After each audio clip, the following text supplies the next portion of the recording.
What's good, everyone? Welcome to the Rabbits Take YouTube channel. We're about 24 hours away from the start of the 2022 NFL Draft, and now the time has come. It's time for my final predictive mock draft. This is what I think will happen tomorrow night. It's going to be a good one. Strap yourselves in. Let's get into this.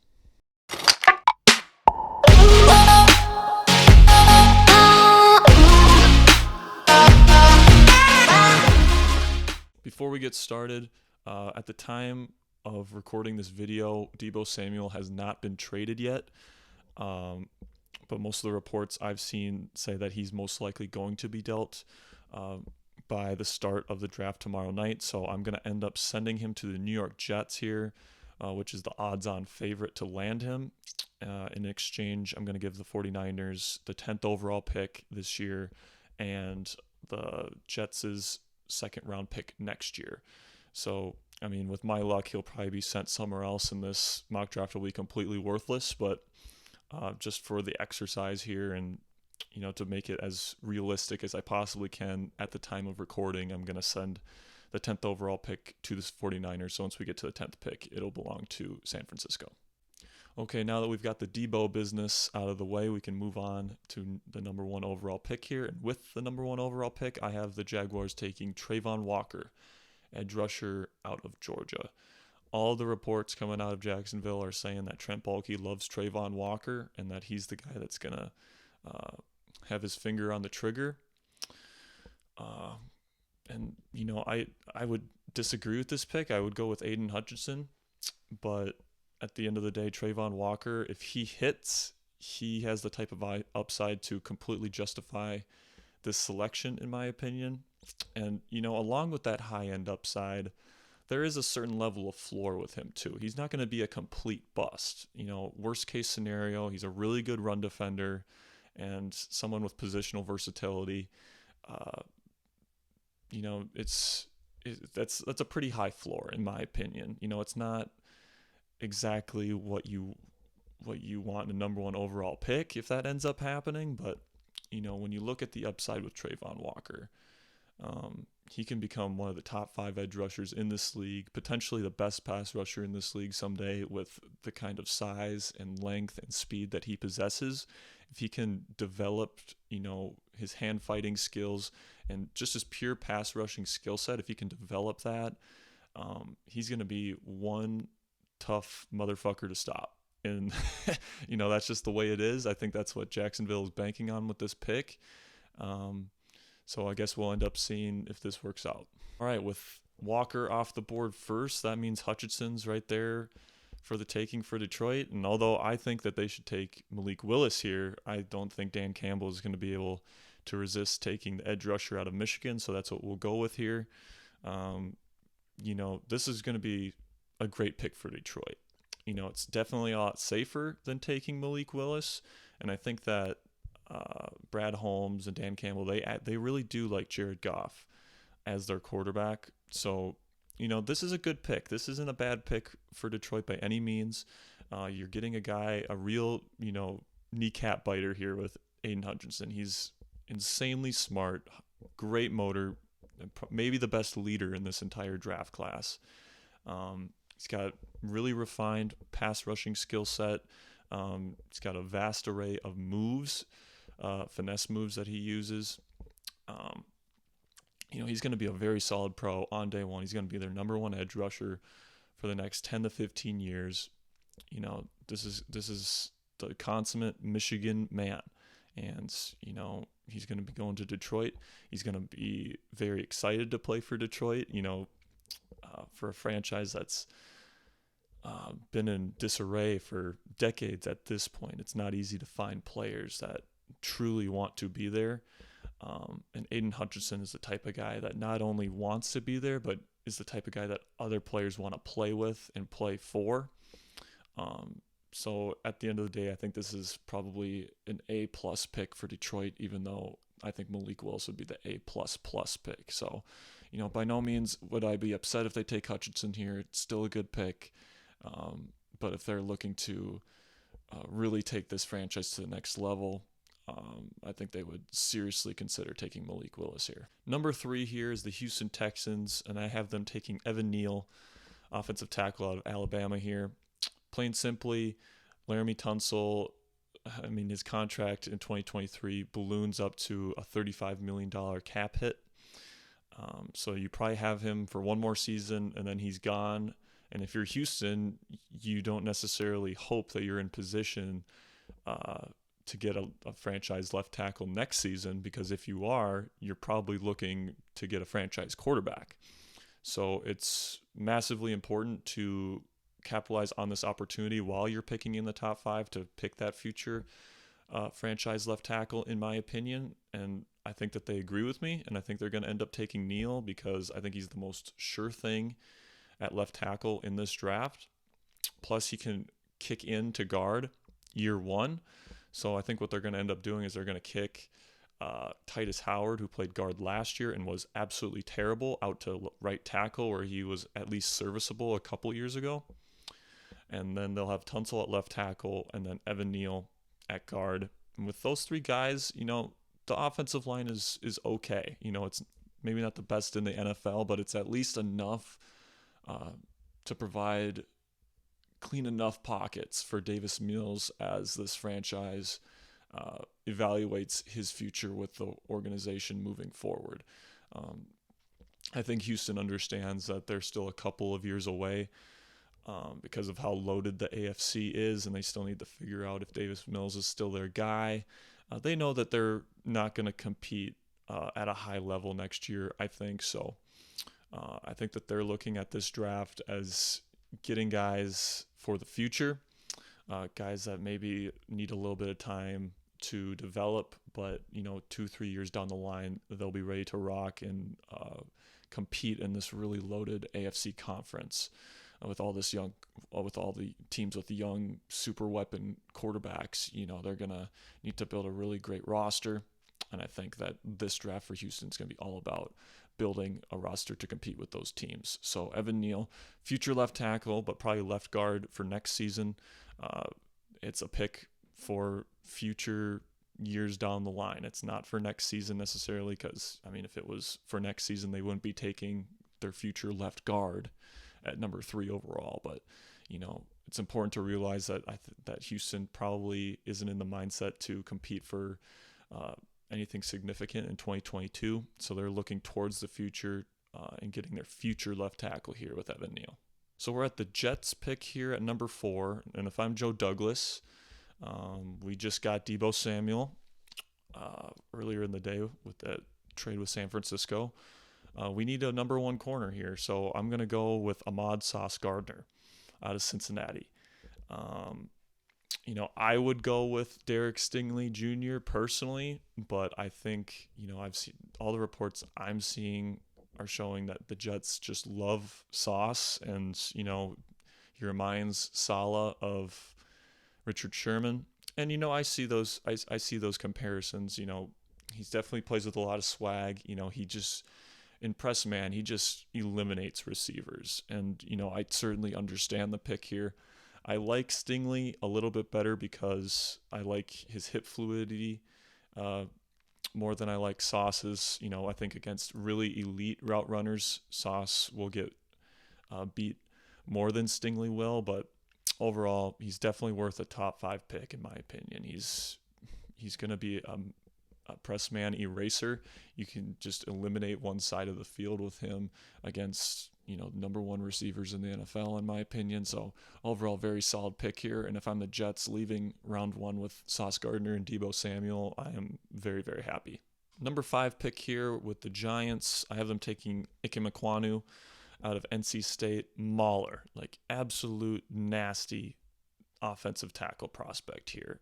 I think they're going to end up either putting him on the right side here at right tackle or put him at one of the guard spots, because I think they like Andrew Thomas at left tackle. But, this offensive line needs help. And Ike Ekwonu, I think, is a day 1 Pro Bowler at guard, and he definitely has the potential to develop into one hell of a franchise tackle as well. At tackle, he might not work out because, his pass sets, he's still pretty raw in that department, but he has all the physical traits to be a franchise left tackle or right tackle. Um, he just needs to work on his technique if he wants to develop into a tackle. But I think he's ready to go day one as a Pro Bowl caliber guard. I think that's probably where he'll end up playing. Um, with the Giants, you're looking at Daniel Jones and Saquon Barkley, and you're trying to evaluate their future with the organization, and you have to put in front of them a serviceable offensive line. Um, so Ikem Ekwonu, you can put him at, I think, 3 different spots on that offensive line, and he's going to be pretty darn good. If you have Thomas, Feliciano, Matthew Peart, and Ikem Ekwonu, and then maybe you take another guy later on in the draft, you're at least giving Daniel Jones and Saquon Barkley a chance next season to prove their worth to you. So I think this is a pretty easy pick here for the Giants if Evan Neal is taken off the board at 3. And I think the Giants and the Giants fan base is very happy with this pick. All right, we are at the Carolina Panthers pick here at number 6, and this is the most interesting pick in the entire draft this year. This is really going to be the crux of the draft, in my opinion, and where it really starts. So, to me, I think that multiple teams are going to be trying to trade up for Malik Willis here. Specifically, the New Orleans Saints and the Pittsburgh Steelers. I think the Steelers are going to be going very heavy-handed here, and I think they'll probably end up offering 3 first-rounders and their 3rd rounder this year. So, but at the end of the day, New Orleans is really the only team looking for a quarterback and is in the mix for Willis that has 2 first-rounders this year. And I think for a team like Carolina, where Matt Rule is on the hot seat, the GM is on the hot seat, they need to put a winning product on the field next season, and they still have multiple things that they still need to hit in this draft class. I think New Orleans has the most to give in terms of draft capital this season. So I'm going to have them move up with Carolina here, and I'm going to have New Orleans give the Panthers both their first rounders this year, so 16 and 19, their 3rd round pick next year, and then their 2nd round pick the year after that. So, I think that Carolina will see that as a better deal than 3 firsts and a 3rd from Pittsburgh. I could totally see them taking Pittsburgh's deal here, but if I were Carolina, I would opt for the 2 mid-first rounders. So I think it will be New Orleans moving up here for Malik Willis. Malik Willis is the type of transcendent kind of talent that can turn a franchise into a reliable contender, and someone that can, especially in the NFC, completely change the fortunes of an NFL franchise. I think if you're New Orleans, you're okay with Jameis Winston for next season. And then once you usher in the Malik Willis era, Tom Brady's going to be leaving the division. Carolina may be starting over at head coach. Atlanta, who knows where Atlanta will be. It looks like they're going to be rebuilding for the next couple of years. Getting Malik Willis and sitting him for a year sets your organization up for success in the future.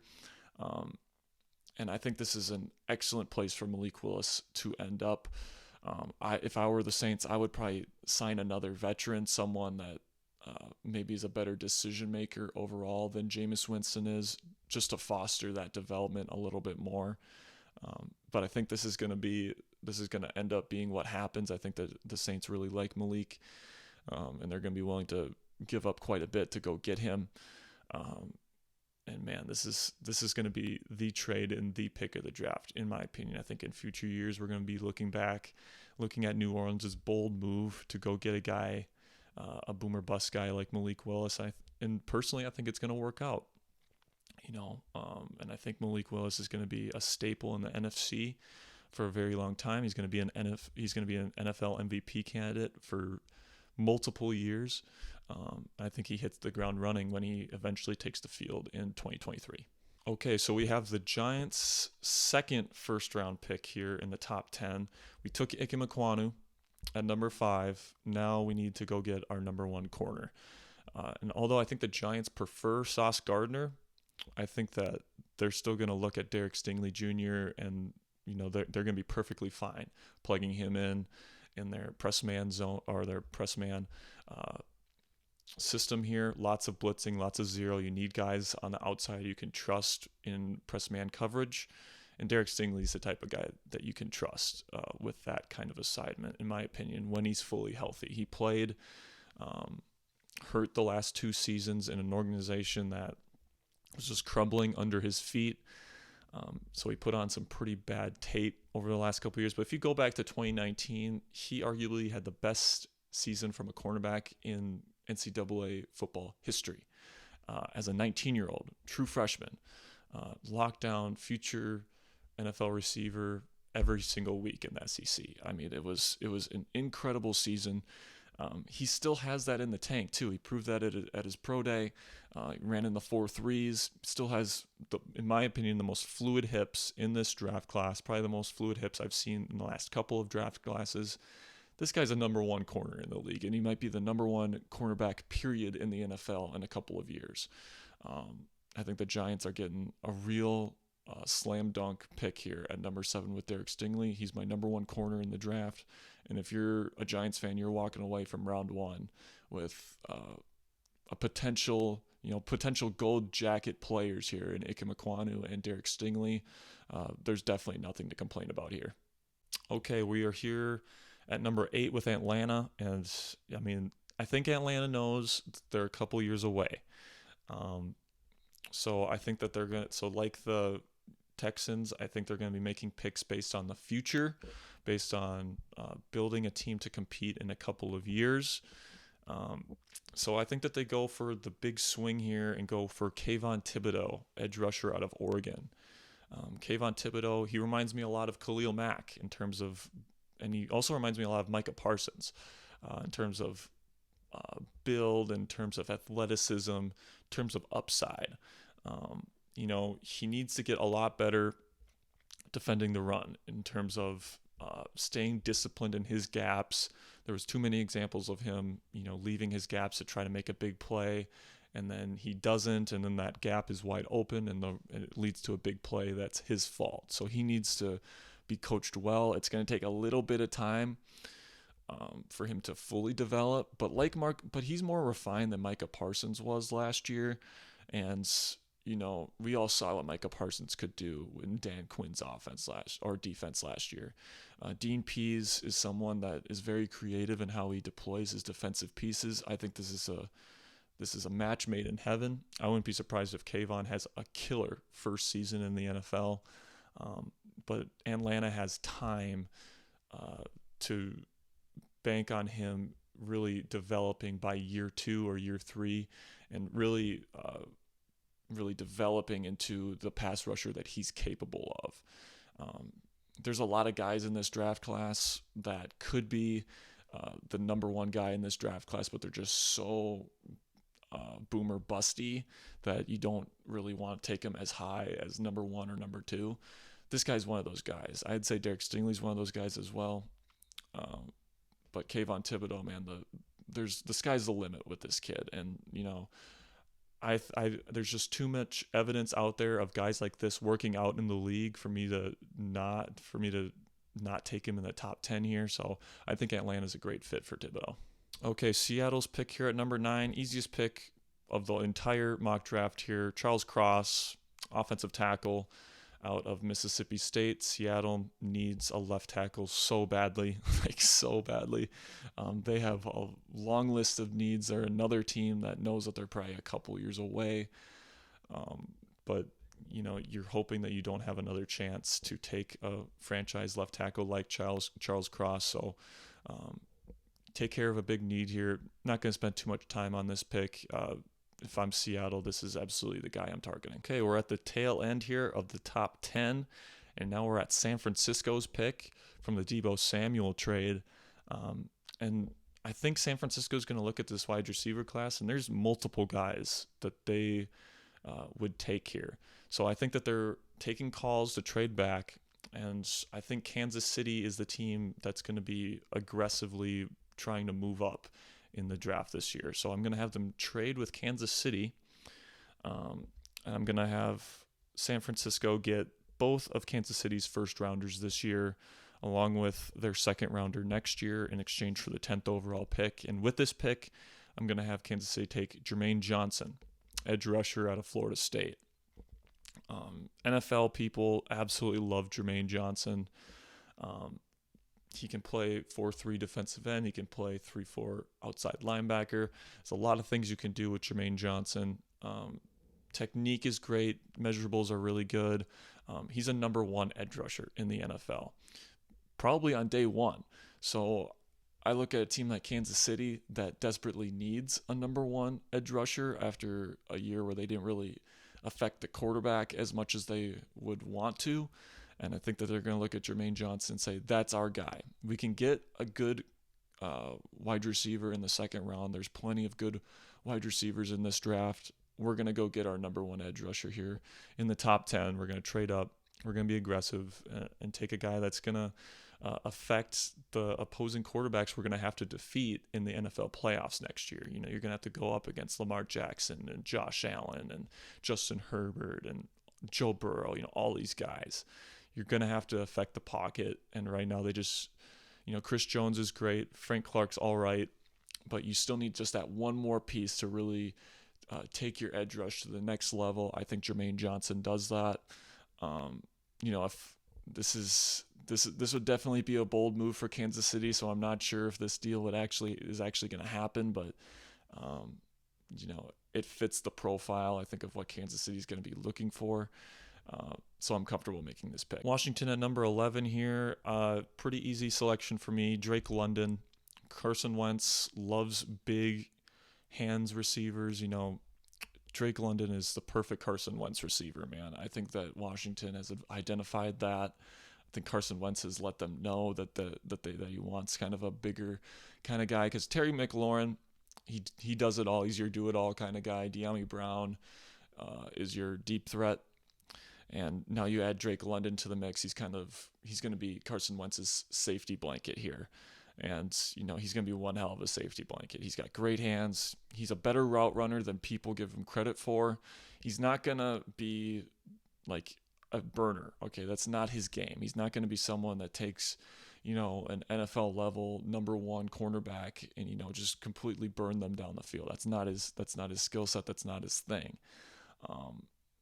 But he's got really great yards after the catch ability, great toughness. He blocks his ass off in the run game.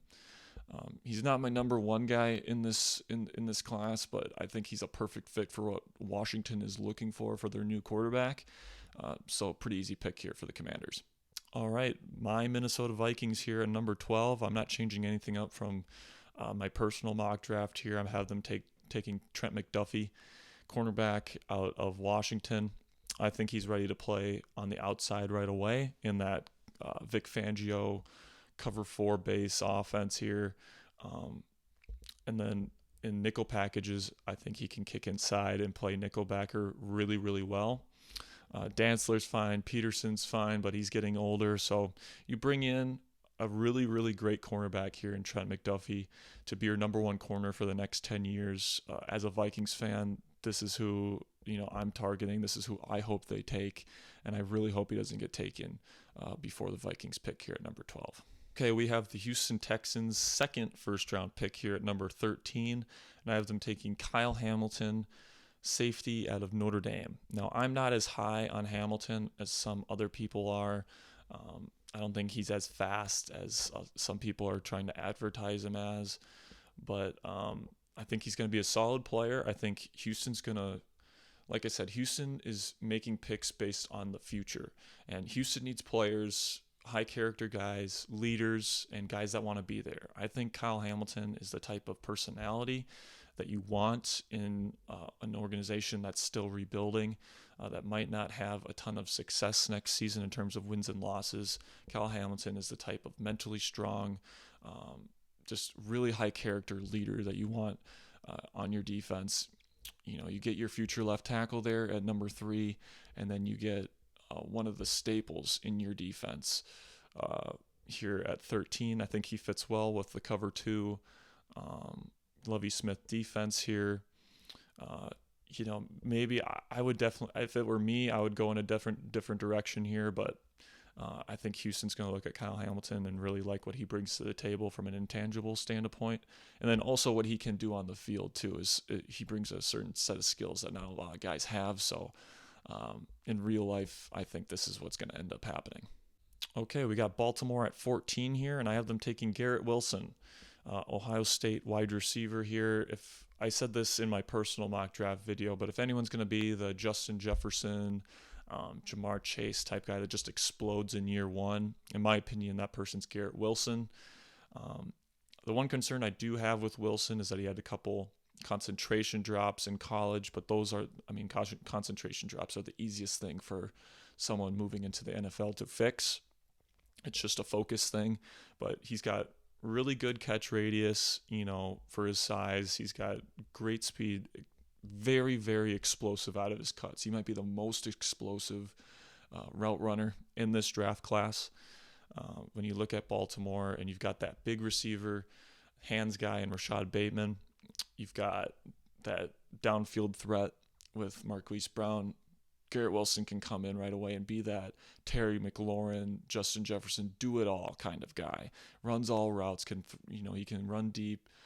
He's a deep threat. He can be an intermediate threat. He's a yards after the catch threat. He's really a type of guy that can do it all. And when you have a hole on your offense like you have with wide receiver in Baltimore, I think that you go with Garrett Wilson here, who, in my opinion, could be the number one receiver in this draft class. So Philadelphia here at 15, I have them taking Jameson Williams, wide receiver out of Alabama. A lot of guys have this guy as their number one receiver in this draft class, and I see why. He's got legitimate 4.2 speed, and he's got some pretty good size as well.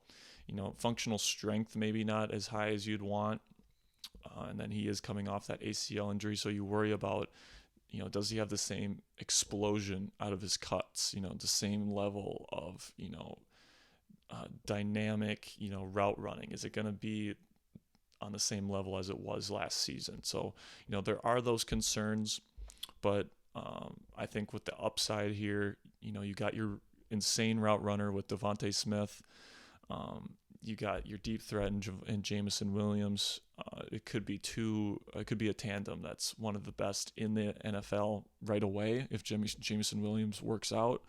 All the reports are indicating that Philly's preference at wide receiver is Jameson Williams. So if he falls here to 15, I think they turn in the card right away. Okay, we have Carolina's pick here in the New Orleans trade here at 16. And I actually have Carolina trading back once again, because at this point they only have the 2 first-rounders, and then they don't pick again until the 4th round. So in my opinion, they're still going to be looking to attain some more day 2 draft capital. So I have San Francisco trading back up here. Remember, I had San Francisco trade down with Kansas City, and I think that they're going to be looking at the wide receivers that get taken here in the early part, in the low teens, and they're like, okay, we got to go get our guy now. So I'm going to have San Francisco send Kansas City or Carolina the number 30 overall pick, the 61st overall pick, and then Jimmy Garoppolo in exchange for the 16th overall pick and PJ Walker. So the quarterback flip here, Jimmy G is the type of guy that can come into Carolina and, if you put a winning team on the field around him, he can win you football games. He is an established pro that has won on the biggest stages of this sport. And, if I'm Carolina, if I'm Matt Rule, I'm looking for a quarterback to save my job. I don't trust Sam Darnold. I don't trust any of the other quarterbacks in this draft class. I trust Jimmy Garoppolo more than anyone else to get me to the playoffs next season or close to the playoffs to save my job. And then as for PJ Walker, I don't think Carolina wants to overload that quarterback room, so I think they're willing to deal him. Plus, I think PJ Walker is a more appropriate backup to Trey Lance. PJ Walker, is the type of guy that can run a lot of the same quarterback run scheme stuff that Trey Lance is going to be running in San Francisco. So trading for Walker allows this team to really not skip a beat in terms of offensive play calling. if Trey Lance happens to get hurt. Carolina has the cap space to take on Jimmy G's $25 million cap hit next season. And then you also get an additional second round pick in this deal. I think it's an excellent trade. Carolina doesn't need to spend a pick on a quarterback now. Plus, they get a couple extra picks here. And, right now they have 0 day 2 picks, and that's exactly the time where they want to be drafting. So I think this is a great trade for both sides. So with San Francisco moving up to 16 here, I have them taking Christian Watson, wide receiver out of North Dakota State. And, Christian Watson has the physical profile to be a top 5 wide receiver in this league. And I think that someone with an eye for talent like Kyle Shanahan is going to see that. And I think that he'd be willing to trade up to go get that kind of talent. He's a great run blocker. In college, like Garrett Wilson, had a couple issues with concentration drops, but that concerns me a lot less than someone with bad hands overall, someone that can't make contested catches. This guy can do that. This guy is a burner with size. I mean, someone with his height, 6'5", over 200 pounds, plus he runs in the 4.3. He ran it's rare, man. Like, he's a unicorn physically. At the Senior Bowl, he absolutely roasted guys in the one-on-ones. He ran every route in the book, and he toasted everybody. So I don't want to hear the arguments that, he only ran a couple routes in college. I don't want to hear that. I don't want to hear the production's not there, okay? The Bison run a very run-heavy offense, okay?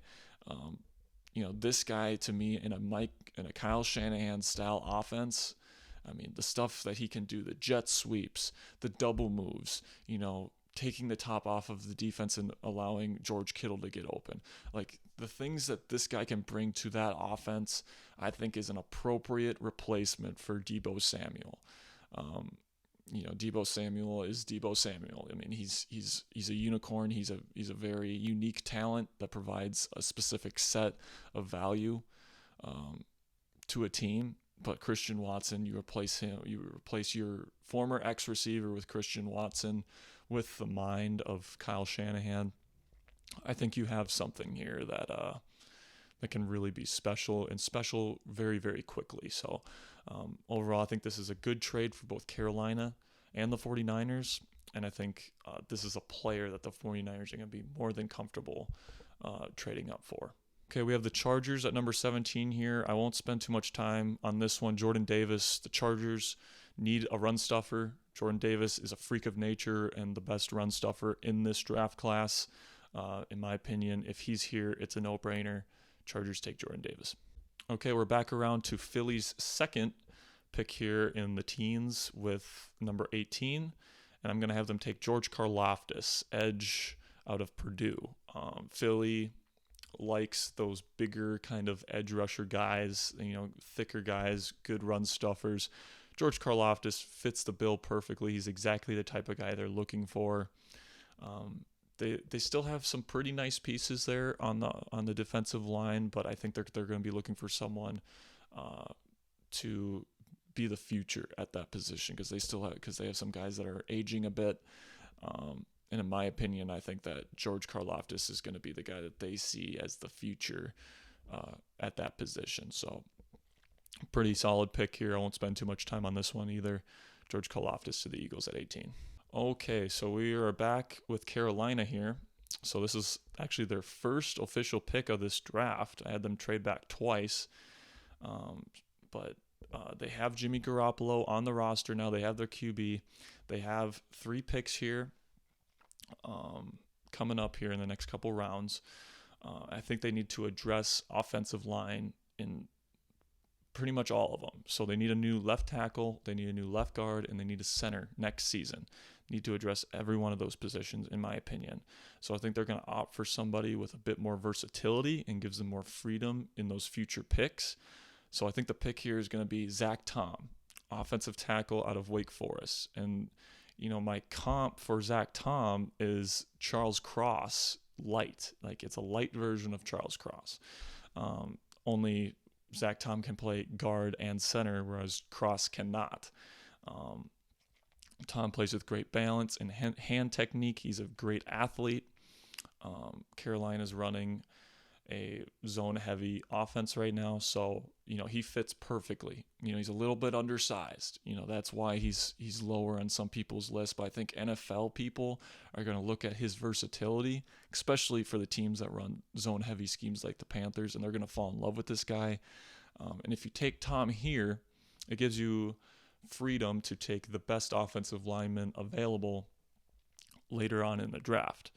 Um, if the best player available is a left tackle, you take another left tackle and move him to either center or guard. If you have a chance to get an elite center like Taylor Linderbaum later in this first round, you can keep Zach Tom at left tackle, and I think he'd be fine. So, although maybe Zach Tom's not the best at any one thing in this draft, he is really good at all of it, and he can play every position. And with a unit as important as the offensive line, versatility is at its all-time highest importance right now, because someone gets hurt, you need to shift things around. Zach Tom is the type of guy that can move anywhere, and you don't have to worry about him.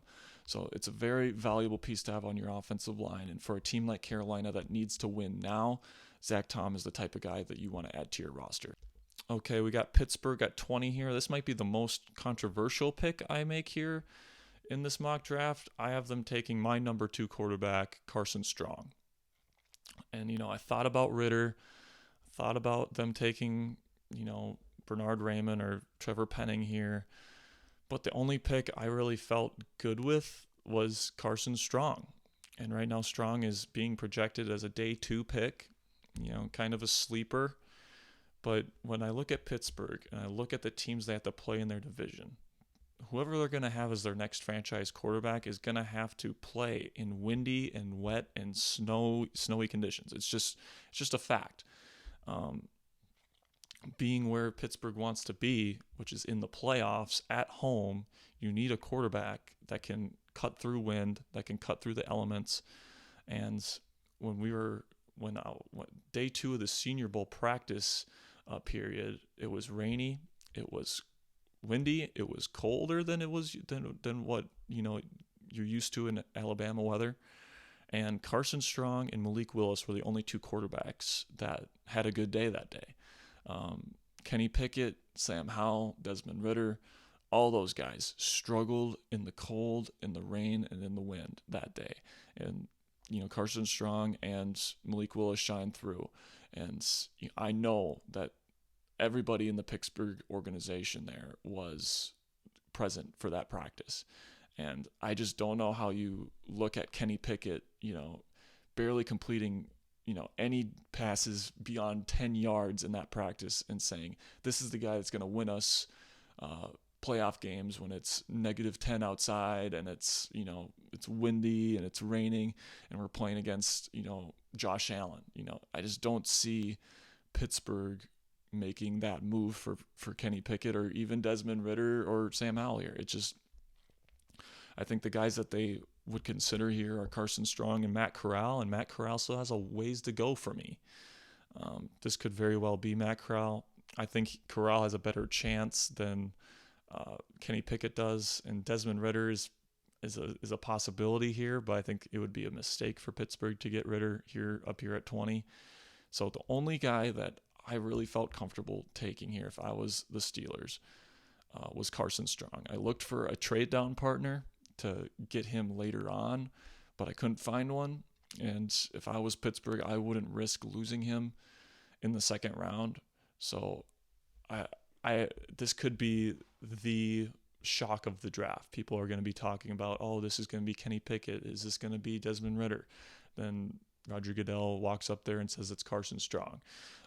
And I would be jumping for joy if this was the case. This guy is ready to play in the NFL right away with a good offensive line. And, Pittsburgh doesn't have the best offensive line in the world, but they do have picks later in this draft to address that.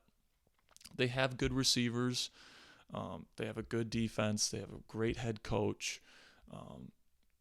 This is what I'm hoping happens. And I think that there's a relatively decent chance that it happens. But, let's just say I wouldn't be surprised if Pittsburgh takes a left tackle here, or they just straight up go for Desmond Ridder or Matt Corral here. But at the end of the day, Carson Strong is my guy, and I couldn't, in good faith, keep him out of the first round here in this mock draft. Okay, we have Bill Belichick and the New England Patriots here at number 21. I have them going Andrew Booth Jr., cornerback out of Clemson. I think New England needs a number one cornerback. Patty Mills is their number one guy right now, Patrick Mills, and he's fine, but he's not number one, in my opinion.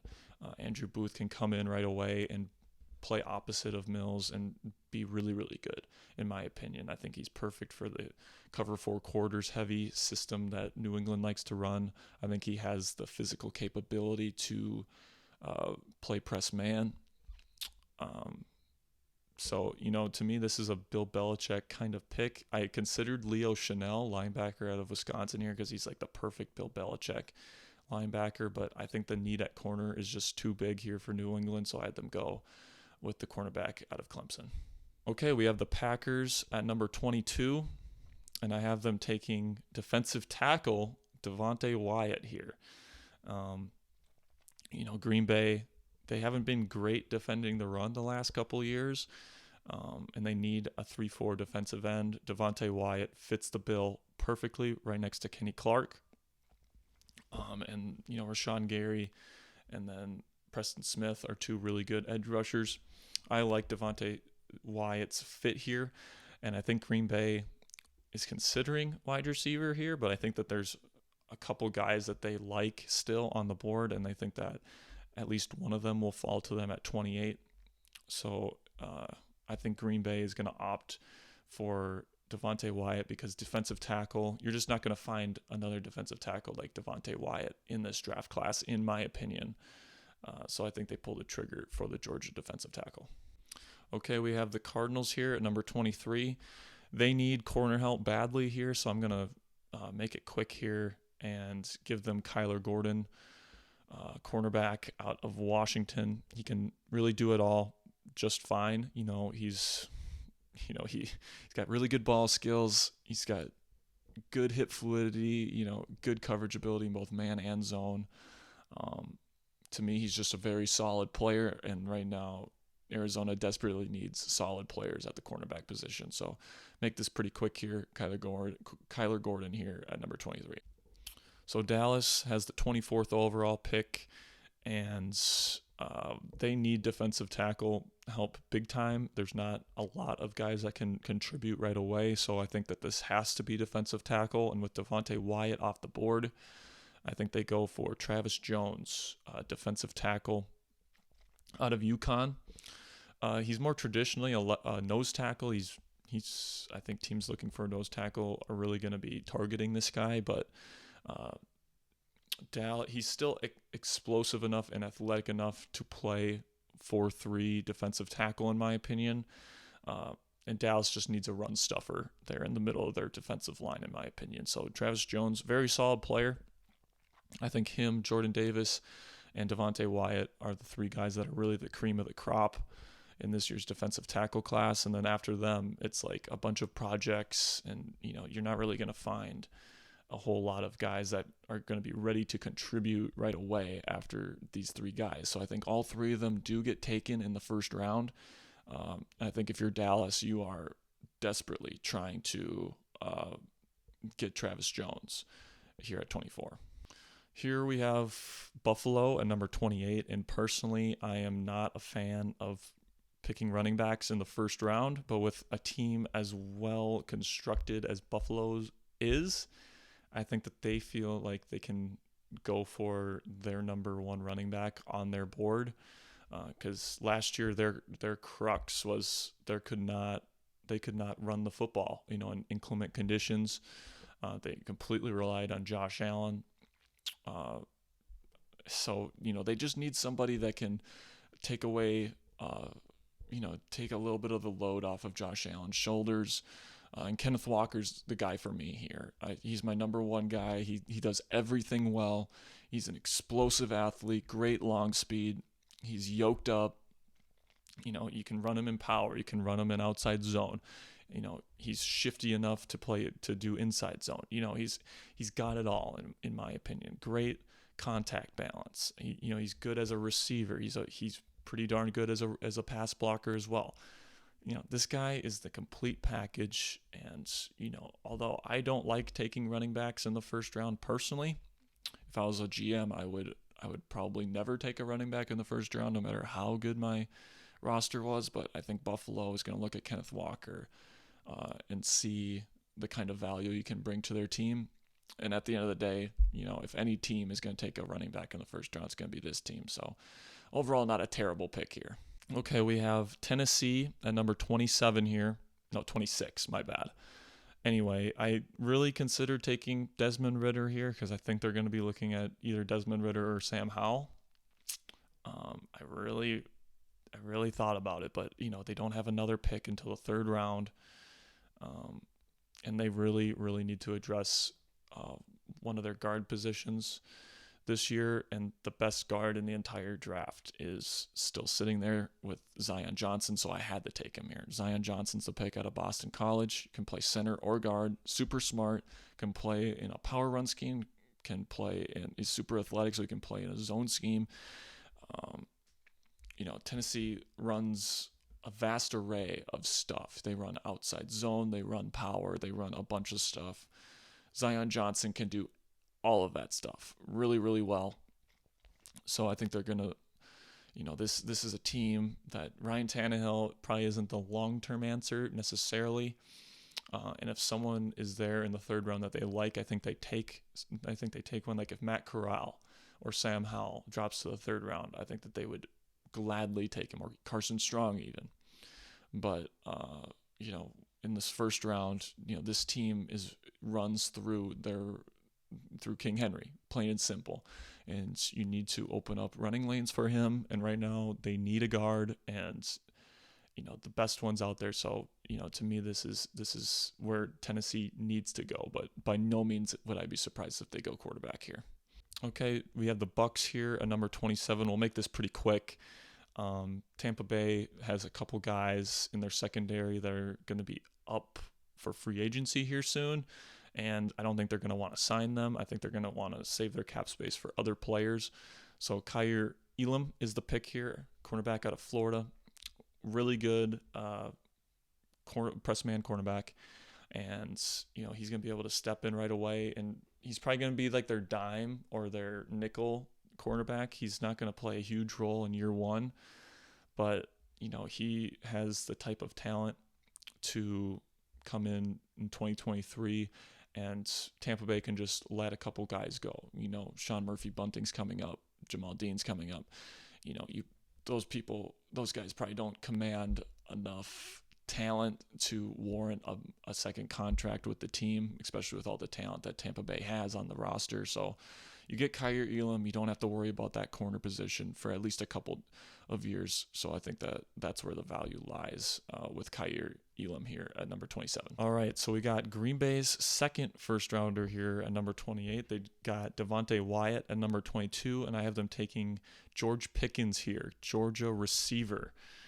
I love George Pickens. He reminds me a ton of A.J. Green and DeAndre Hopkins. I think that their play styles are similar. He's a good run blocker, runs great routes. Aaron Rodgers likes to have that one guy that he loves to throw to. He had that in Jordy Nelson. He had that in Devontae Adams. And now, Sammy Watkins just doesn't command that kind of respect, in my opinion. In terms of being a number one receiver. George Pickens does, in my opinion. He runs great routes. He accelerates and explodes out of his cuts. He's got great hands. There is the injury concern there, but everything that I've seen from his pre-draft process shows me that he's back to 100% and he's ready to roll. And I think with the two-time reigning MVP throwing him the football, he has a chance to be Offensive Rookie of the Year. And I think this is just a perfect fit. And if you're Green Bay and George Pickens falls this far, I think you're jumping for joy and you're sprinting this card up. I mean, this would just be an amazing situation for Green Bay if they're able to land George Pickens here. Okay, we have San Francisco's second first rounder here. We had them trade up for Christian Watson at number 16. And I think here at 29, they pull the trigger for Daxton Hill, safety out of Michigan. And personally, this is my favorite safety in this entire draft class. I think he can play slot corner insanely well. Nickelback, I mean, in the nickelback spot, Daxton Hill can be a top 10 kind of guy right away, in my opinion. He's got the speed and the instincts to play a true free safety, to be a true center fielder. In San Francisco, man, their defense is built to run that cover 3 kind of style defense. And Daxton Hill can do that when they run cover 3 and cover 1. But then they also like to mix in some quarter stuff, some man match stuff.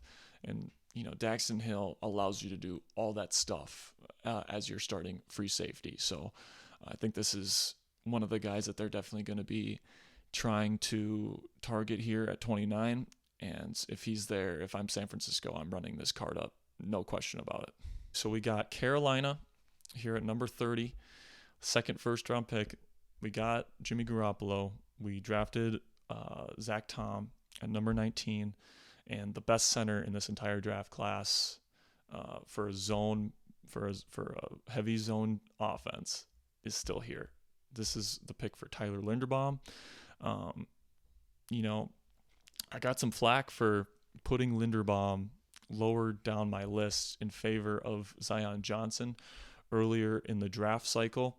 But as of right now, all of the major NFL draft big boards currently have Zion Johnson above Tyler Linderbaum. So I think I was a little bit ahead of the curve on that. Just the reality is Tyler Linderbaum is smaller than you would like. But with that being said, he's a freak athlete. He plays with excellent technique and pass protection. Plays with incredibly good leverage. And, Carolina, if he's still here at 30, they will be jumping for joy. They'll have Zach Tom as their future left tackle and then Tyler Linderbaum as their center. This is about as good of a situation as Carolina can get, in my opinion, getting Jimmy Garoppolo, a solid veteran, to man your offense next season. Then you get Zach Tom, someone that is interchangeable along the offensive line. And then you get Tyler Linderbaum, who is an absolute stud and perfect for your offensive scheme. And then you go into the second round looking for either the best guard or left tackle or linebacker available at your pick. And, I think you're leaving day 2 very, very happy, and even happier here after day 1. All right, so we got Cincinnati's pick here at 31, and I think they were really hoping that Tyler Linderbaum was going to sneak to them at 31. But, a very nice consolation prize here. They get Dylan Parham, center/guard out of Memphis. He'll play center for them. Insanely smart. He's going to be able to call protections at the NFL level on day 1. Cincinnati's last piece to fill on that offensive line that was absolutely atrocious last year is center.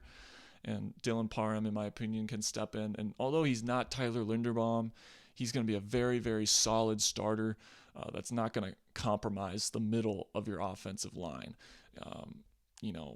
If you add Dylan Parham to this offensive line, I think this is still maybe even a top 10 unit in the NFL on day 1. And if I'm Joe Burrow, I'm fine with Dylan Parham here. I'd maybe rather have Tyler Linderbaum, but if I have Dylan Parham snapping me the football, then I'm perfectly okay with that. All right, we're on the last pick here, Detroit. We had them take Aiden Hutchinson with the number 2 overall pick. And I have them taking Jalen Petrie here, safety/slot cornerback out of Baylor. And Petrie is one of the smartest players in this draft class. So he can play slot corner. And like Daxton Hill, I think he can be a top 10, top 15 slot corner, nickelback in the league on day 1. He's an excellent blitzer, a great tackler. He's super smart. Like, he's got great zone instincts. You can do a whole lot with this guy. In my opinion, this guy is a comparable level talent to Kyle Hamilton, and he might actually be a little bit higher than Kyle Hamilton, in my opinion. So if you're Detroit, you add two staples in your defense for years to come. You already have a great offensive line. I think that they like Jared Goff at quarterback. Um, you can add another receiver later on in this draft, and you still have some holes to fill there on defense as well, linebacker being one of them. But they need another safety.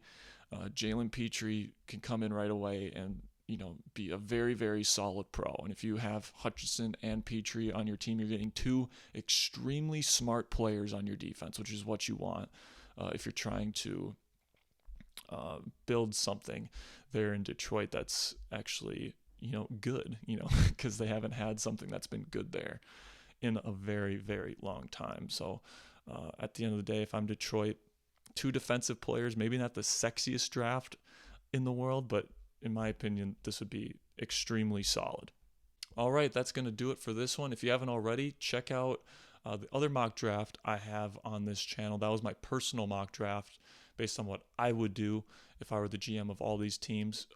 But if you're looking for my analysis on what happens tomorrow, I'll be uploading another video Friday night going over all 32 picks in the first round and giving my thoughts on just what went down, the quarterbacks that got taken. Do I think that they're set up for success or failure? Do I think it was a good decision on the part of the team that took them? I'm going to be going through all of it. I'll be giving my thoughts, giving my analysis, which teams I thought won day one, and which teams I think probably made a mistake with who they picked. It's just going to be a fun video. If you're interested in some draft analysis, make sure to stop by the channel on Friday. It's going to be another good one. But anyways, I just want to thank you for the support that you're giving to the channel. Make sure to like and subscribe, and I'll see you guys next time.